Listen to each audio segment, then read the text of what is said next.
So, Okay. Yes, City Clerk. Okay, I'll give a quick overview if you'd like, and then I can take any questions Yes. you have. I'm starting with the city clerk's office for the first 15 minutes, and then on behalf of the council, I will do the council office the second 15 minutes of the half an hour.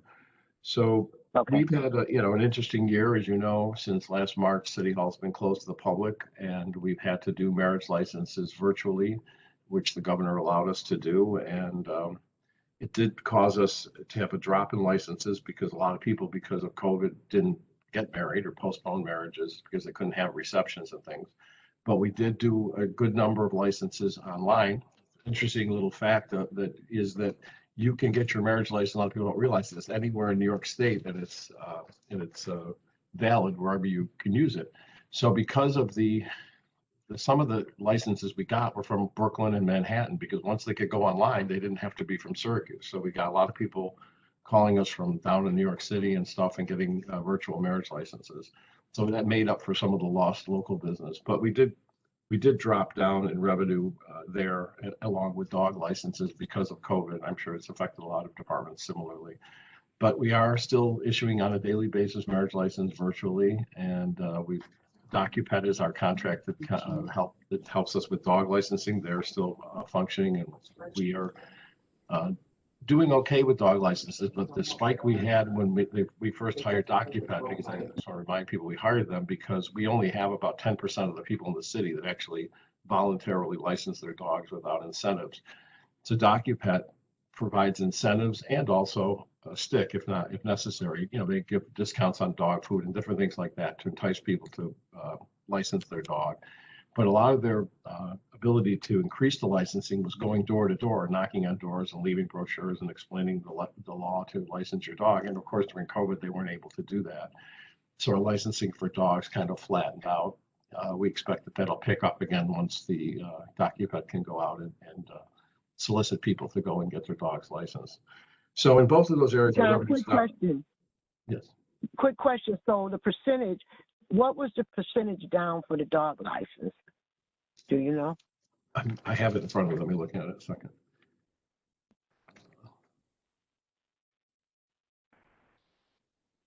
Well, we did $16,000 in money, almost $17,000 in money, and the license numbers. Hold on a second.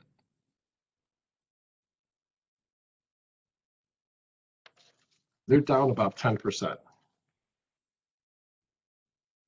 Okay. From where we were last year, but we were hoping they were going to increase because of DocuPet, but they're down about 10%.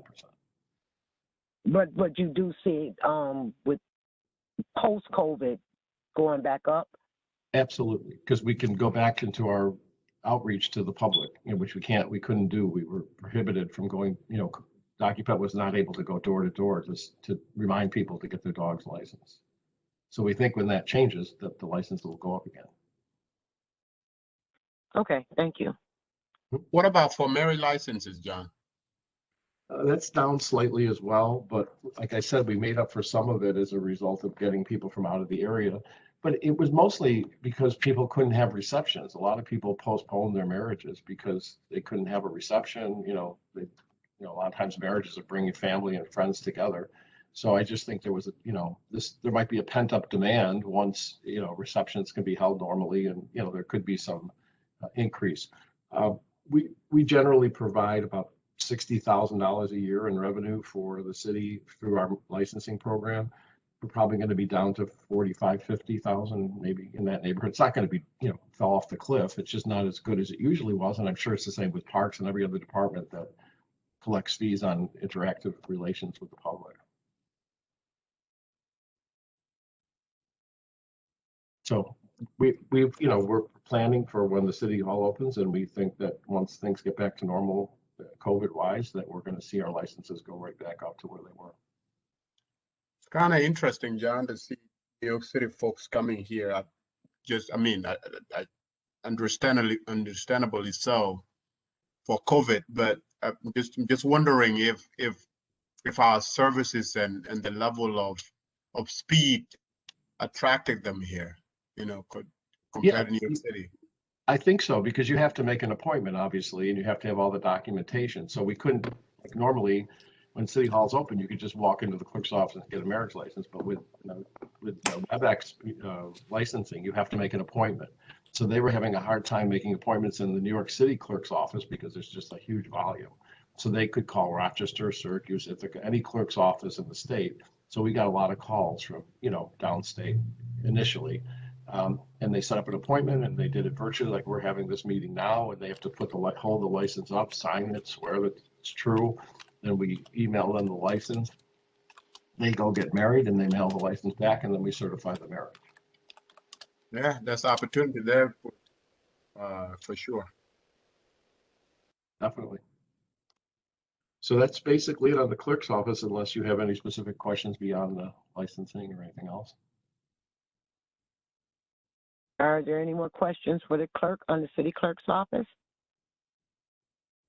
All righty, so I guess we can move right into council. Sure. The council office, like my budget, is just basically an annual, reoccurrence. There was a minor adjustment made when I talked to the council president and got her input as council president, majority leader, on some minor changes. One of them you may recall in staff is that Carmelita Sapp retired and she comes in part-time currently. So this budget reflects her still receiving a part-time salary, but we also added another $20,000 at the president's request so that she could bring someone in for Carmelita to train for the position going forward. And so there is money for that starting July 1 to fund that, to fund both Carmelita continuing part-time and training a new person. So that was the only significant staff changes. Keep in mind, when these budgets were drafted, we had no idea that federal aid was coming to the city at that time. So we tried to keep it as bare bones as possible. So this is a budget that just replicates the budget we have today. Make sure we have enough money for supplies, staff. Is the city clerk's office is, the council office is a staff office. I mean, all of our expenses are through personnel, basically, and small office supply costs. So those are basically the overview. As you know, you'll notice in this year's budget that some things we didn't expend money on because we're not in the office. We didn't buy coffee, for example. We didn't have the water fund money, which is in the budget, which we have money for the water and coffee, but because nobody was working there, we didn't have to spend that money. In both my office and your office, the paper supplies are down.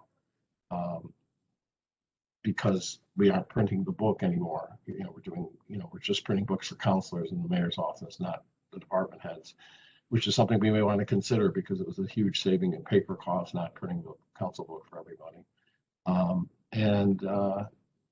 So there are some savings this year, but we made sure that just because we had a savings because we were closed, that money didn't disappear for next year because we anticipate we're going to be open and we need that money going forward. So it is considered in the future budget.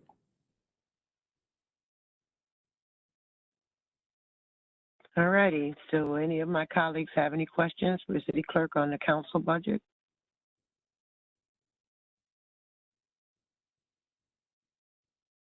Well, John, I guess you were very thorough on that one. Okay. Well, I know you're familiar with your own budget, so that's probably why you don't have any questions. And if there's anything you need or want, let me know. And I think we're done unless you have anything else. President Hudson, could I say something? Yes, you may. I just want to compliment Mr. Kapanis to reaffirm my faith in people getting married during the pandemic. It was like really heartening to me. You never can tell. There might be another shot for me, President Hudson. So thank you, Mr. Yeah, I know Kapanis. your nurse that bakes the cookies. Okay. As I say, at my age, I need a nurse. So thank you very much, President Hudson. James, what time is the next meeting? It's the mayor's office, correct? Yes, the mayor's is scheduled for 11, so we should probably wait until 11 since they're coming from a different office. Okay. All righty, so are we staying on this line or are we doing another line? This line, but yeah, I'll just pause it, mute everyone, and come back at 11. Okay, thanks, everybody. So I'll see most of you back at 11. Thank you, James.